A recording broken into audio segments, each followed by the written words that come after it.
دنیا کی محبت۔ الحمدللہ رب العالمین والصلاة والسلام علی خاتم النبیین، اما بعد فاعوذ باللہ من الشیطان الرجیم، بسم اللہ الرحمن الرحیم۔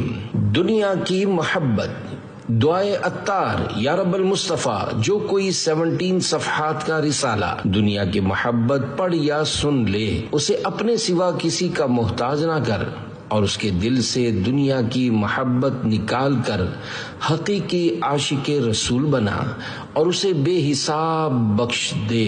آمین بجاہ خاتم النبیین صلی اللہ علیہ وآلہ وسلم۔ روزی میں برکت کا بہترین وظیفہ۔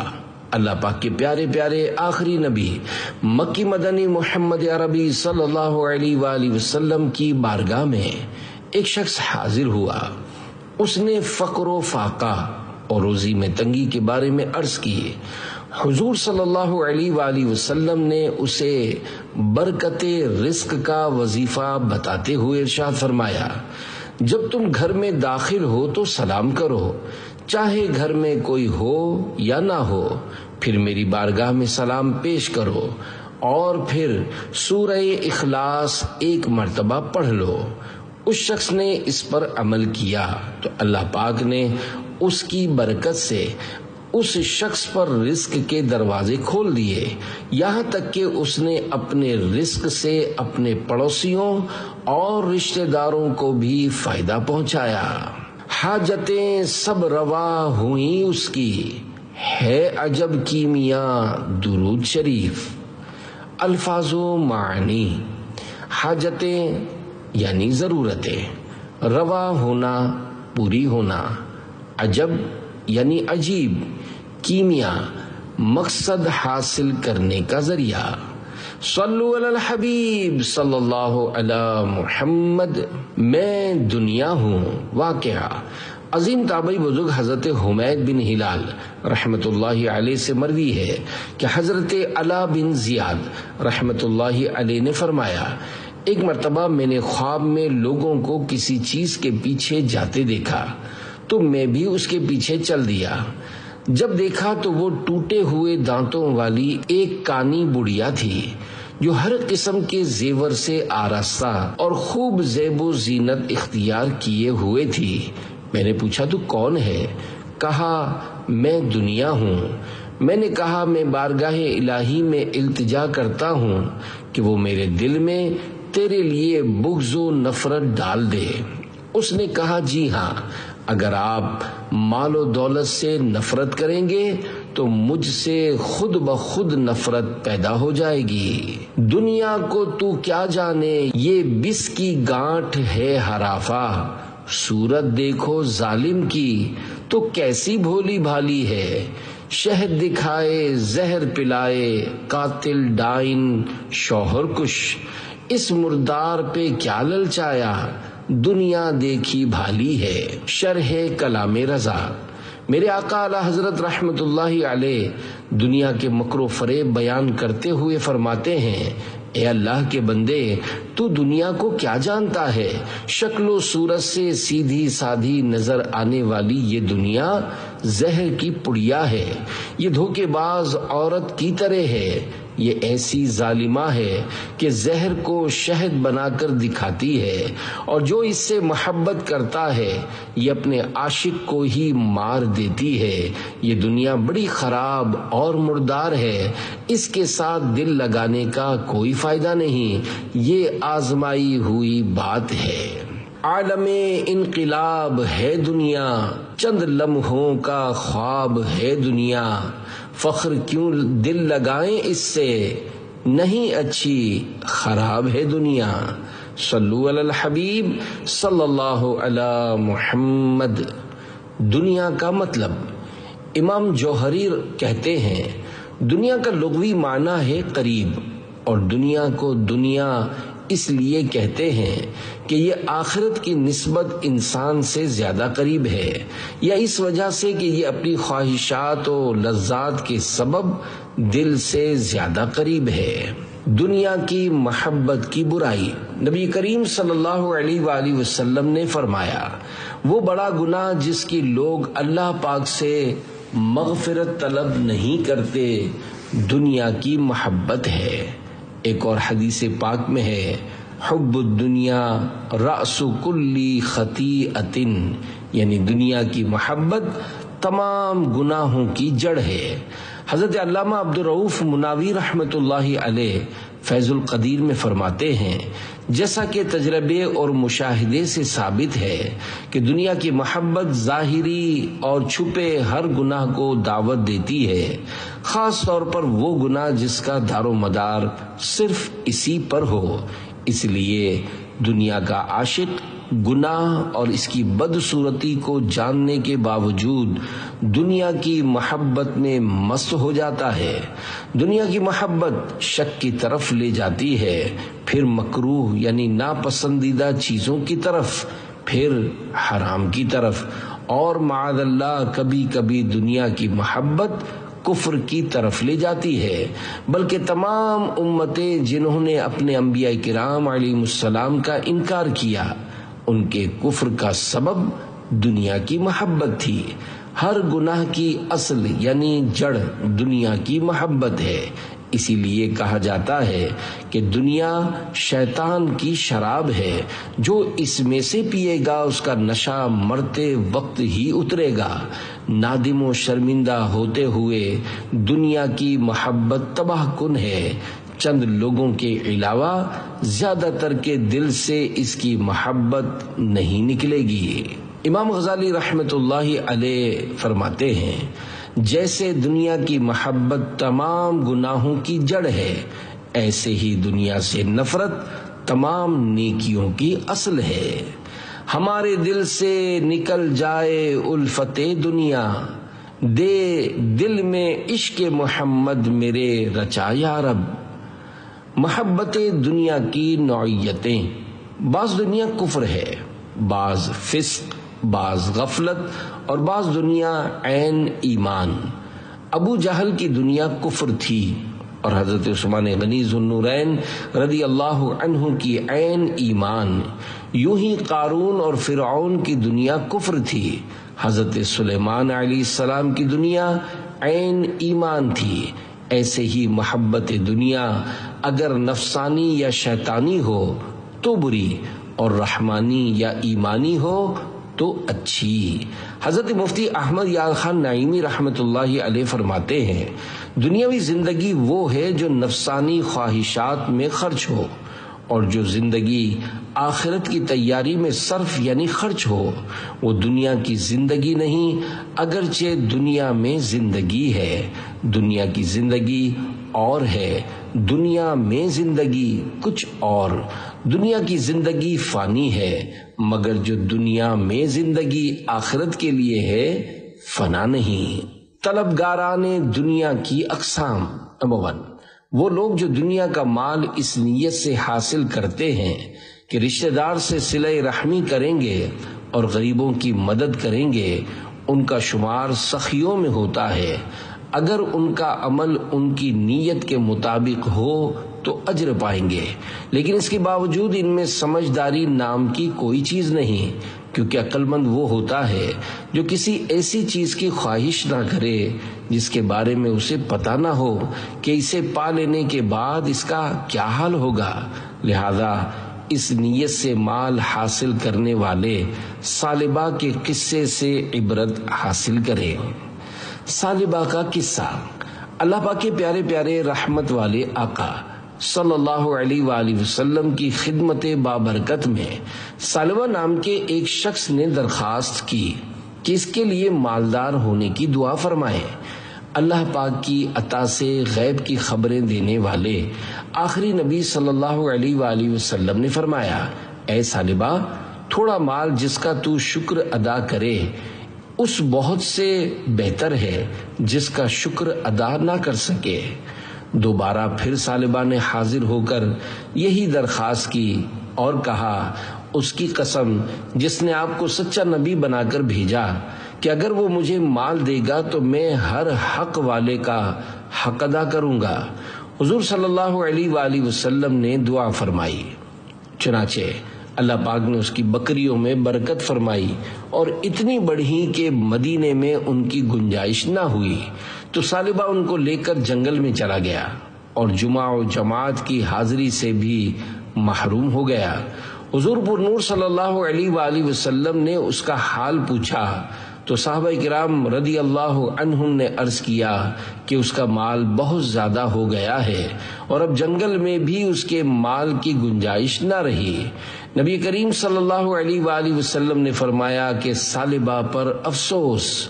پھر جب حضور صلی اللہ علیہ وآلہ وسلم نے زکوٰۃ کے وصول کرنے والے بھیجے تو لوگوں نے انہیں اپنے اپنے صدقات دیے۔ جب ثعلبہ سے جا کر انہوں نے صدقہ مانگا، اس نے کہا یہ تو ٹیکس ہو گیا، جاؤ میں پہلے سوچ لوں۔ جب یہ لوگ رسول کریم صلی اللہ علیہ وآلہ وسلم کی خدمت میں واپس آئے تو حضور صلی اللہ علیہ وآلہ وسلم نے ان کے کچھ عرض کرنے سے قبل 2 مرتبہ فرمایا ثعلبہ پر افسوس۔ اس کے بعد یہ آیت نازل ہوئی، پارہ 10 سورہ توبہ آیت 75-76۔ وَمِنْهُمْ مَنْ عَاهَدَ اللَّهَ لَئِنْ آتَانَا مِنْ فَضْلِهِ لَنَصَدَّقَنَّ وَلَنَكُونَنَّ مِنَ الصَّالِحِينَ فَلَمَّا آتَاهُمْ مِنْ فَضْلِهِ بَخِلُوا بِهِ وَتَوَلَّوْا وَهُمْ مُعْرِضُونَ۔ ترجمہ کنز العرفان۔ اور ان میں کچھ وہ ہیں جنہوں نے اللہ سے عہد کیا ہوا ہے کہ اگر اللہ ہمیں اپنے فضل سے دے گا تو ہم ضرور صدقہ دیں گے اور ہم ضرور صالحین میں سے ہو جائیں گے۔ پھر جب اللہ نے انہیں اپنے فضل سے عطا فرمایا تو اس میں بخل کرنے لگے اور منہ پھیر کر پلٹ گئے۔ پھر ثعلبہ صدقہ لے کر حاضر ہوا تو حضور صلی اللہ علیہ وآلہ وسلم نے فرمایا کہ اللہ پاک نے مجھے اس کے قبول فرمانے کی ممانعت فرما دی۔ وہ اپنے سر پر خاک ڈال کر واپس ہوا۔ پھر اس صدقے کو خلافت صدیقی میں مسلمانوں کے پہلے خلیفہ حضرت ابو بکر صدیق رضی اللہ عنہ کے پاس لایا، انہوں نے بھی اسے قبول نہ فرمایا۔ پھر خلافت فاروقی میں مسلمانوں کے دوسرے خلیفہ حضرت عمر فاروق اعظم رضی اللہ عنہ کے پاس لایا، انہوں نے بھی قبول نہ فرمایا، اور خلافت عثمانی میں یہ شخص ہلاک ہو گیا۔ بارگاہ رسالت میں شیخ طریقت امیر اہل سنت کتنی خوبصورت آرزو کا اظہار کرتے ہیں۔ نہ مجھ کو آزما دنیا کا مال و زر عطا کر کے، عطا کر اپنا غم اور چشم گریاں یا رسول اللہ صلی اللہ علیہ وآلہ وسلم۔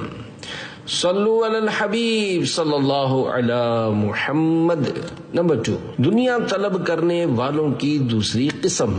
اس کی بھی 2 قسمیں ہیں۔ نمبر 1، دنیا کے طلبگاروں میں اس قسم میں وہ لوگ داخل ہیں جن کا دنیا سے مقصد خواہشات کو پورا کرنا اور دنیا کی لذتوں سے لطف اندوز ہونا ہوتا ہے۔ ایسوں کا شمار جانوروں میں کیا گیا ہے۔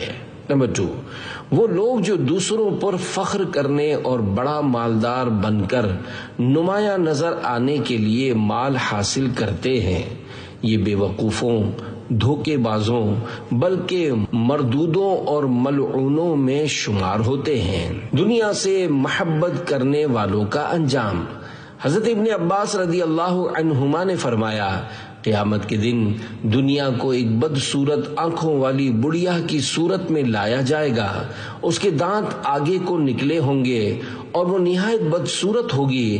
وہ لوگوں کی طرف متوجہ ہوگی تو ان سے پوچھا جائے گا کیا اسے جانتے ہو؟ وہ کہیں گے ہم اس کی پہچان سے اللہ پاک کی پناہ چاہتے ہیں۔ تو کہا جائے گا یہ دنیا ہے جس پر تم فخر کرتے تھے، اس کی وجہ سے رشتہ داری کے تعلقات ختم کرتے تھے، اسی کے سبب ایک دوسرے سے حسد کرتے، دشمنی کرتے اور غرور کرتے تھے۔ پھر اس دنیا کو جہنم میں ڈال دیا جائے گا تو وہ آواز دے گی، اے میرے رب، میری اتباع کرنے والے اور میری جماعت کہاں ہے؟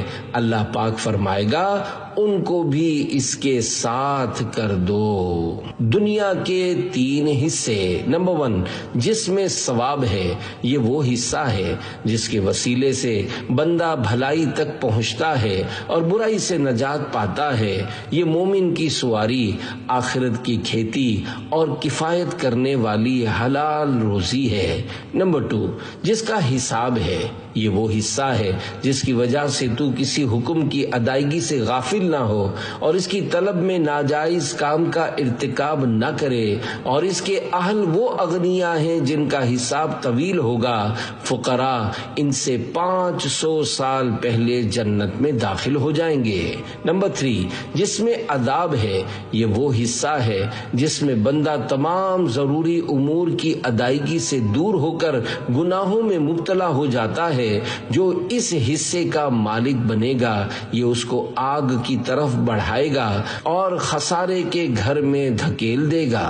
عیش دنیا کچھ نہیں۔ صحابی رسول حضرت ابو ذر رضی اللہ عنہ سے مروی ہے، آپ رضی اللہ عنہ فرماتے ہیں، میں نبی مکرم نور مجسم شہنشاہ بنی آدم صلی اللہ علیہ وآلہ وسلم کے پاس پہنچا۔ جب آپ صلی اللہ علیہ وآلہ وسلم کعبۃ اللہ شریف کے سائے میں تشریف فرما تھے، جب آپ صلی اللہ علیہ وآلہ وسلم نے مجھے دیکھا تو ارشاد فرمایا، رب کعبہ کی قسم، وہ سب سے زیادہ خسارہ پانے والے ہیں۔ حضرت ابو ذر رضی اللہ عنہ فرماتے ہیں، میں قریب آ کر بیٹھ گیا جبکہ آپ صلی اللہ علیہ وآلہ وسلم بار بار یہی فرماتے جا رہے تھے، یہاں تک کہ میں کھڑا ہو کر عرض گزار ہوا، یا رسول اللہ صلی اللہ علیہ وآلہ وسلم، میرے ماں باپ آپ پر قربان، وہ کون لوگ ہیں؟ تو حضور نبی کریم صلی اللہ علیہ وآلہ وسلم نے ارشاد فرمایا، وہ مال و دولت کی کثرت والے ہوں گے، مگر وہ جو دائیں بائیں آگے اور پیچھے خرچ کریں، اور وہ بہت تھوڑے ہوں گے، اور جو بھی اونٹ یا گائے یا بکریوں کا مالک ہو اور ان کی زکوٰۃ ادا نہ کرے، تو وہ جانور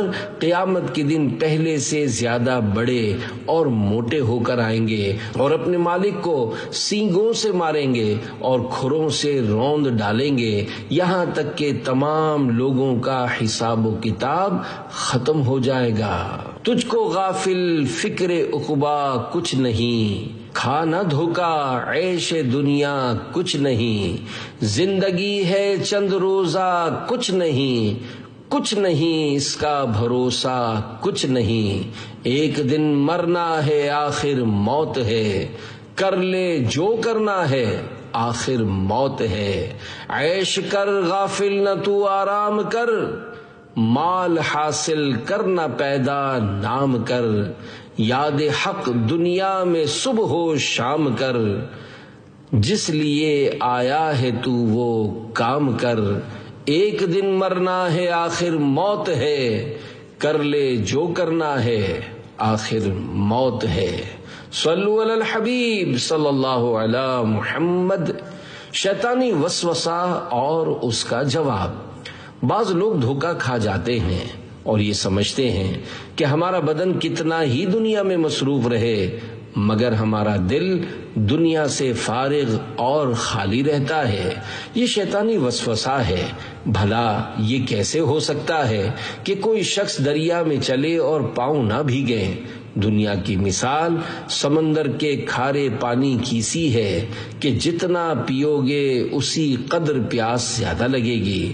دنیا کے زر و سامان کو اپنے اطمینان کا ذریعہ سمجھنا بڑی حماقت یعنی بے وقوفی ہے۔ جہاں ہمیشہ رہنا نہیں وہاں اطمینان کیسا؟ دنیا کی محبت کا علاج۔ دنیا کی رغبت دو قسم پر ہے، ایک وہ جو دنیا دار کو آخرت کے عذاب کا حقدار بناتی ہے، اسے حرام کہتے ہیں۔ دوسری وہ ہے جو اعلیٰ درجات تک پہنچنے میں رکاوٹ ہے اور اسے طویل حساب میں پھنسانے والی ہے، اسے حلال کہتے ہیں۔ اور سمجھدار آدمی جانتا ہے کہ قیامت کے میدان میں حساب و کتاب کے لیے زیادہ دیر تک اس کا کھڑا رہنا بھی ایک عذاب ہے۔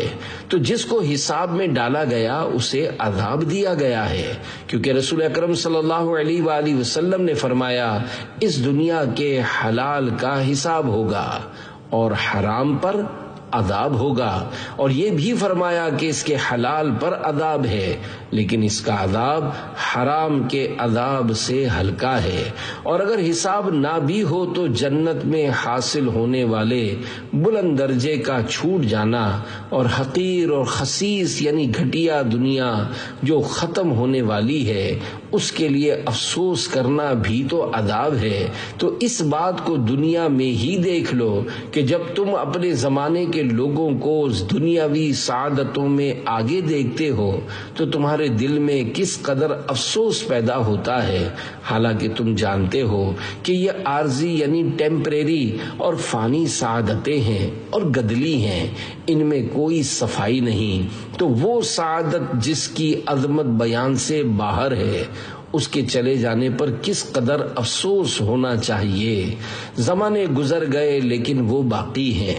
الغرض قیامت کے دن سوال کا جواب دینے میں ذلت، خوف، خطرہ، مشقت اور انتظار ہے، اور یہ سب کچھ اخروی نقصان کا باعث ہے۔ تو دنیا تھوڑی ہو یا زیادہ، حرام ہو یا حلال، جب تک تقوی پر مددگار نہ ہو ملعون ہے۔ اور یہی وجہ ہے کہ اللہ پاک انبیاء کرام علیہم السلام، اولیاء کرام رحمت اللہ علیہم اور پھر ان کے بعد دوسرے مقربین کو درجہ بدرجہ آزمائشوں میں ڈالتا ہے۔ یہ سب کچھ ان پر مشقت اور احسان کے طور پر ہوتا ہے تاکہ ان کو آخرت میں زیادہ حصہ ملے۔ عالم انقلاب ہے دنیا، چند لمحوں کا خواب ہے دنیا، فخر کیوں دل لگائیں اس سے، نہیں اچھی خراب ہے دنیا۔ صلو علی الحبیب صلی اللہ علی محمد۔ دل سے دنیا کی محبت نکالنے کا سبب، دنیا کے کاموں میں مشغول رہنے کے باوجود تیرا آخرت کے لیے فکر کرنا اور اس کا شعور رکھنا تیرے دل سے دنیا کی محبت کو نکال دے گا، اور اسی کو زہد حقیقی کہتے ہیں، اور یہ ہمیشہ ہمیشہ کے لیے تجھے اللہ پاک کے قریب کر دے گا۔ دنیا کے معاملے میں ہمیشہ اپنے سے نیچے کے لوگوں کی طرف دیکھے، اوپر والوں کی طرف نہ دیکھے، کیونکہ شیطان ہمیشہ اس کی نظر کو اوپر والوں کی طرف پھیرتا ہے۔ شیخ طریقت امیر اہل سنت دامت برکاتہم العالیہ نے ایک موقع پر ارشاد فرمایا، جو اللہ پاک اور اس کے آخری نبی صلی اللہ علیہ وآلہ وسلم کی فرما برداری میں لگا رہتا ہے، دنیا اس کی خدمت میں لگی رہتی ہے۔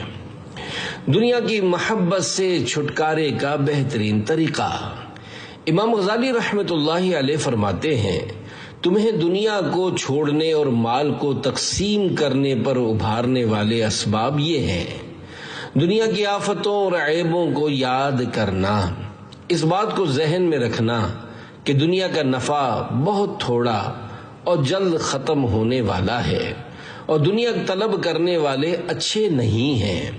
پھر اس بات کو یاد کرنا کہ مجھ پر اللہ پاک کی بہت ساری نعمتیں ہیں، حالانکہ میں اس کی راہ میں اتنا خرچ نہیں کرتا جتنا وہ مجھے عطا فرماتا ہے۔ جب تم ان باتوں میں اچھی طرح غور کرو گے تو تم پر ترک دنیا اور تقسیم مال کا معاملہ آسان ہو جائے گا۔ یوں ہی یہ بھی یاد کرو کہ دنیا اللہ پاک کی دشمن ہے اور تم اللہ پاک سے محبت کرنے والے ہو، اور جو کسی کو دوست و محبوب رکھے اس کے دشمن کو دشمن رکھتا ہے۔ دنیا حقیقت میں میل کچیل اور مردار ہے، تم دیکھتے نہیں کہ اس کے لذیذ کھانے کچھ ہی دیر بعد خراب اور بدبودار ہو جاتے ہیں۔ پس دنیا خوشبو میں بسا ایسا مردار ہے جس کے ظاہر کو دیکھ کر غافل لوگ دھوکے میں پڑ گئے اور عقل مندوں نے اس سے کنارہ کشی اختیار کر لی۔ عظیم تابعی بزرگ حضرت ربیع بن خثیم رحمت اللہ علیہ فرماتے ہیں، اپنے دلوں سے دنیا کی محبت نکال دو، آخرت کی محبت اس میں داخل ہو جائے گی۔ زہد اور فقر میں فرق، دنیا خود انسان سے الگ ہو اسے فقر یعنی غربت کہتے ہیں، اور دوسری صورت یہ ہے کہ بندہ دنیا سے الگ ہو، مطلب یہ کہ اس کے پاس مال آئے تو وہ نفرت کی وجہ سے اسے ناپسند کرے، مال کے آنے سے اسے تکلیف ہو، نیز اس کے شر اور اس میں مشغولیت سے بچنے کے لیے اس سے راہ فرار اختیار کرے، اس حالت کا نام زہد ہے۔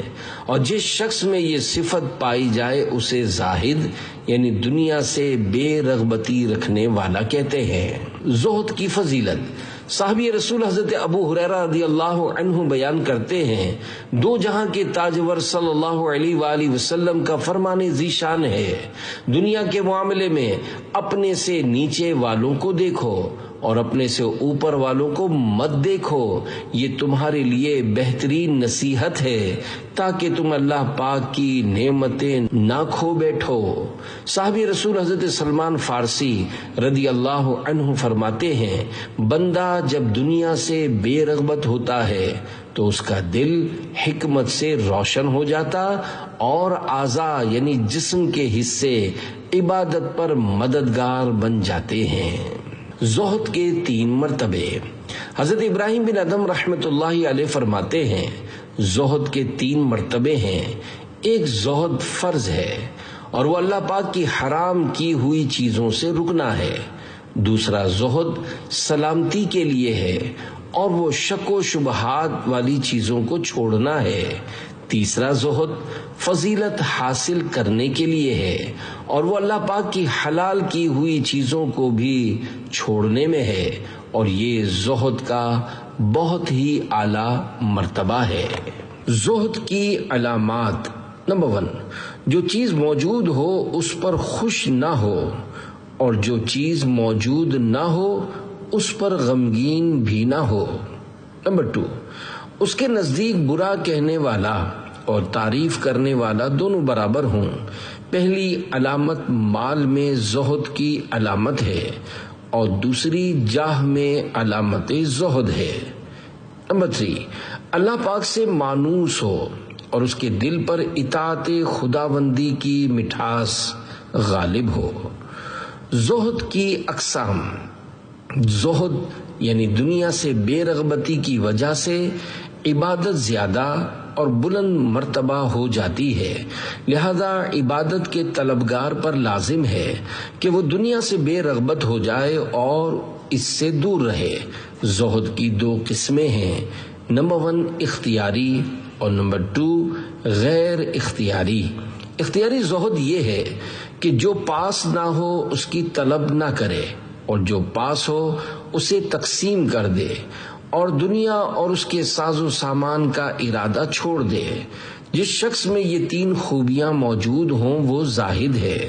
تیسرے جز یعنی طلب دنیا بھی دل سے نکال دینا بہت مشکل ہے، کیونکہ بہت ایسے ہیں جو اوپر سے تو تارک دنیا یعنی دنیا کو چھوڑنے والے ہیں، مگر ان کے دلوں میں دنیا کی محبت چٹکیاں لیتی رہتی ہے۔ ایسا شخص اسی کشمکش میں مبتلا رہتا ہے، حالانکہ زہد کی اصل شان اسی تیسرے جز سے ہی پیدا ہوتی ہے۔ غیر اختیاری زہد یہ ہے کہ دل دنیاوی اشیاء کے شوق و خیالات سے سرد پڑ جائے۔ جب بندہ اختیاری زہد اپنائے گا، یوں کہ جو پاس نہیں اسے طلب نہ کرے، جو پاس ہے اسے دور کر دے اور دل سے دنیا کا ارادہ بھی نکال دے، تو پھر اس کا دل دنیا سے سرد پڑ جائے گا، دنیا اس کے نزدیک حقیر ہو جائے گی اور اسے دنیا کا خیال نہ آئے گا، اور یہ غیر اختیاری زہد ہے۔ زہد کے درجات، نمبر 1، انسان تکلف کے ساتھ دنیا سے بے رغبتی اختیار کرے اور اپنی خواہشات کے باوجود اسے چھوڑنے کی کوشش کرے تو ایسا شخص متزاہد ہے، اور ہو سکتا ہے کہ وہ اس پر ہمیشگی اختیار کر کے زہد کو پالے۔ نمبر 2، وہ اپنی خوشی سے دنیا سے بے رغبتی اختیار کرے، یعنی وہ جس چیز کی لالچ کر رہا ہے اس کی نسبت سے دنیا کو حقیر جانے، جیسے کوئی شخص 2 درہم کے لیے 1 درہم چھوڑ دیتا ہے اور یہ چیز اس پر دشوار نہیں ہوتی، لیکن اس کی توجہ دنیا اور اپنے نفس کی طرف بھی رہتی ہے، یعنی وہ خیال کرتا ہے کہ اس نے بڑی اہم چیز کو چھوڑا ہے، اور یہ بھی زہد ہے، لیکن اس میں نقصان کا اندیشہ ہے۔ نمبر 3، تیسرا درجہ سب سے اعلیٰ ہے، اور وہ یہ کہ بندہ خوشی سے زہد اختیار کرے اور اپنے زہد میں مبالغہ اختیار کرے، اور یہ خیال نہ کرے کہ اس نے کوئی چیز چھوڑی ہے، اس لیے کہ وہ جانتا ہے کہ دنیا کوئی چیز نہیں، دنیا کی آخرت کے مقابلے میں کوئی اہمیت نہیں۔ اعلیٰ درجہ یہ ہے کہ تم رضا الہی کے لیے اس کے سوا ہر چیز سے بے رغبت ہو جاؤ، اور یہ چیز اللہ پاک کے دیدار کی لذت اور اس کے سوا ہر نعمت سے زہد اختیار کرنے کی پہچان سے حاصل ہوتی ہے۔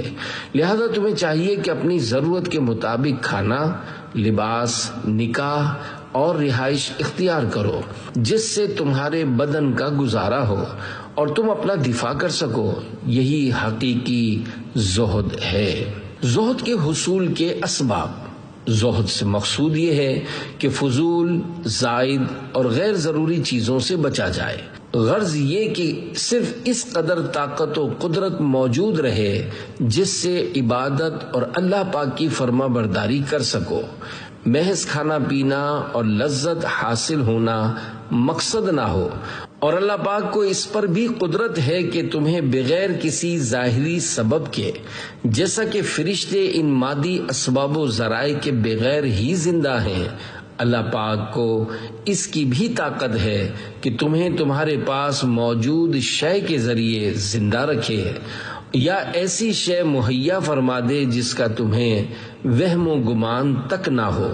اس لیے اگر تم تقوی پر قائم رہو گے تو تمہیں بقائے حیات کے لیے طلب دنیا وغیرہ کی حاجت نہیں، اور اگر زہد کا یہ درجہ تمہیں حاصل نہ ہو تو زاد آخرت اور تقوی کی نیت سے تلاش کرو، شہوت و لذت کی غرض سے تلاش نہ کرو، کیونکہ جب تمہاری نیت نیک ہوگی تو یہ طلب آخرت میں ہی شمار ہوگی، اور اس طرح تمہارے زہد میں کوئی فرق نہیں آئے گا۔ نمبر 1، کبھی تو دوزخ کا خوف اور عذاب کا اندیشہ زہد کا سبب بن جاتا ہے، اور اس زہد کو خائفین کا زہد کہتے ہیں۔ نمبر 2، کبھی اخروی نعمتوں کی لذت زہد کا باعث ہو جاتی ہے، اور اس کو راجین کا زہد کہتے ہیں، اور یہ پہلے درجے والے سے بڑھا ہوا ہے۔ نمبر 3، یہ سب سے اعلیٰ ہے کہ ماں سوا اللہ کی جانب سے بے توجہی اور نفس کا اللہ کے علاوہ کو حقیر سمجھ کر چھوڑ دینا زہد کا باعث ہو، اس کو حقیقی زہد کہتے ہیں۔ زہد سے افضل حالت۔ زہد سے بھی افضل حالت یہ ہے کہ بندے کے نزدیک مال کا ہونا اور نہ ہونا برابر ہو، مال ملنے پر نہ تو خوش ہو اور نہ ہی تکلیف محسوس کرے، جبکہ نہ ملنے پر بھی یہی حالت ہو، بلکہ اس کی حالت ایسی ہو جائے جیسی ام المومنین حضرت بی بی عائشہ صدیقہ طیبہ طاہرہ رضی اللہ عنہا کی تھی کہ کسی نے آپ کی خدمت میں 1,00,000 درہم کا عطیہ نظر کیا تو آپ نے قبول فرما لیا اور اسی دن تقسیم فرما دیا۔ خادمہ نے عرض کی، آپ نے آج جو مال تقسیم فرمایا اگر اس میں سے 1 درہم کا گوشت خرید لیتی تو ہم اس سے روزہ افطار کرتے۔ فرمایا، اگر تم یاد دلا دیتی تو میں ایسا ہی کرتی۔ جس شخص کی کیفیت ایسی ہو، اگر پوری دنیا بھی اس کے قبضے میں ہو تو اسے کوئی نقصان نہیں ہو سکتا، کیونکہ وہ مال کو اپنے قبضے میں نہیں بلکہ اللہ پاک کے خزانے میں سمجھتا ہے، اور اس کے نزدیک اس بات میں کوئی فرق نہیں ہوتا کہ مال اس کے قبضے میں ہے یا کسی اور کے۔ ایسی حالت والے شخص کا نام مستغنی رکھنا چاہیے، کیونکہ وہ مال کے ہونے نہ ہونے دونوں سے بے پرواہ ہے۔ زہد کا کمال درجہ۔ مال کے معاملے میں زہد کا کمال درجہ یہ ہے کہ بندے کے نزدیک مال اور پانی برابر ہوں۔ ظاہر ہے کہ کثیر پانی کا انسان کے قریب ہونا اسے نقصان نہیں دیتا، جیسا کہ ساحل سمندر پر رہنے والا شخص، اور نہ ہی پانی کا کم ہونا ضرر دیتا ہے، جبکہ بقدر ضرورت پانی دستیاب ہو۔ پانی ایک ایسی چیز ہے جس کی انسان کو ضرورت ہوتی ہے۔